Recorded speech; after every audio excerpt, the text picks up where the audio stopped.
Bonjour et bienvenue sur les vidéos de SOS Cartable.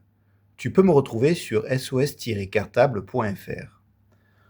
En direction des phrases interrogatives. Compétence, construire des phrases interrogatives. Pour construire une bonne question, on peut inverser le sujet et le verbe. Nous partons à la plage. Partons-nous à la plage? On voit bien que le sujet « nous » a été inversé avec le verbe conjugué « partons ». Commencer par une formule « est-ce que » en début de phrase. Est-ce que nous partons à la plage? Ou bien utiliser des mots interrogatifs. Qui, combien, quoi, pourquoi, que, où, quand, comment, quel, etc. Combien de pays as-tu visité? Pourquoi es-tu en retard? Nous allons commencer par la première possibilité.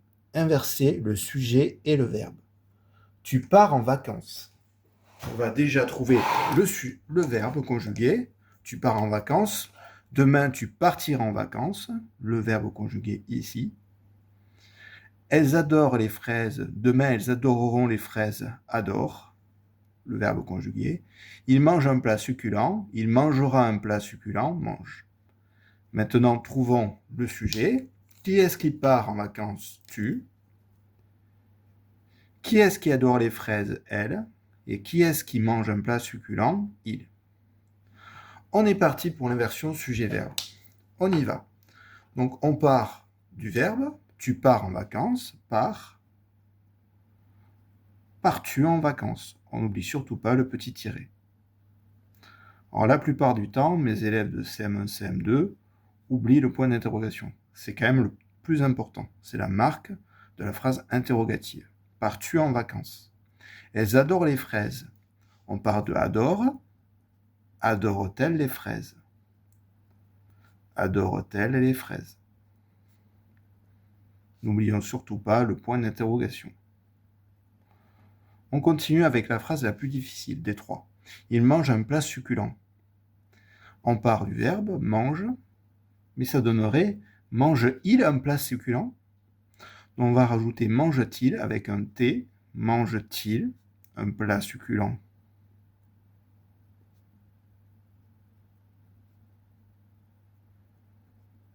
Ça, c'est la première épreuve, inverser le sujet et le verbe.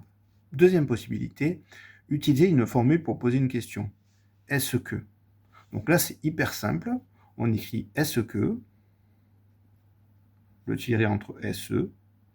Est-ce que tu pars en vacances? Est-ce que tu pars en vacances? Point d'interrogation. On continue. Est-ce qu'elles adorent les fraises? Mais attention, là aussi, il y a un tout petit piège. Est-ce qu'elles adorent les fraises? Est-ce qu'elles adorent les fraises? QU apostrophe. Et là, on repart sur elles adorent les fraises. Est-ce qu'elles adorent? Est-ce qu'elles adorent les fraises? N'oublions pas le point d'interrogation. On va supprimer le L. On va le barrer plus précisément. Est-ce qu'elles adorent les fraises? On continue. Utilisez un mot interrogatif. Le stade se situe à Bordeaux. À Bordeaux, c'est un lieu. On va poser la question où. Où se situe le stade? Où se situe le stade? On n'oublie pas le point d'interrogation. Il a mangé 12 bonbons. Ça, c'est une quantité, 12 bonbons. Pour une quantité, combien? Combien a-t-il mangé de bonbons? Ou combien en a-t-il mangé? Combien de bonbons a-t-il mangé? Plusieurs bonbons a-t-il mangé? Il a mangé quoi? Des bonbons. Combien de bonbons a-t-il mangé? COD placé avant, manger et S. Le héros s'appelle Ulysse. C'est une personne qui, ou on pourrait dire comment dans ce cas-là. Comment s'appelle le héros? Comment s'appelle? Attention, 2P, 2L. C'est une exception pour les verbes en ELé. Comment s'appelle le héros? Point d'interrogation. On continue avec la dernière partie. Le score est de 0 à 0. quel est le score?